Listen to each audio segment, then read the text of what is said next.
നമ്മൾ ഇത് തേർഡ് പാർട്ടാണ്. അപ്പോൾ നമുക്കിത് നമ്മളെ ഫാഷൻ ഷൂട്ട് നടത്തുന്നുണ്ട് കാണിച്ചു തരാം. ഇതാ ഇത്ര കണ്ടിട്ടൊക്കെ ഫാഷൻ ഷൂട്ട്.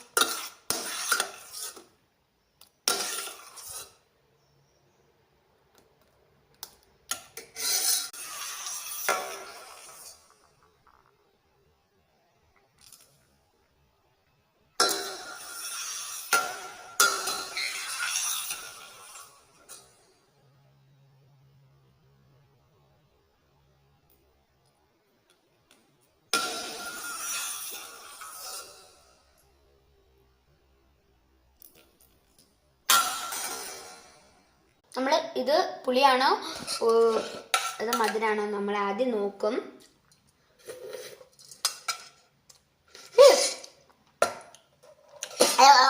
പുറത്ത് പോയി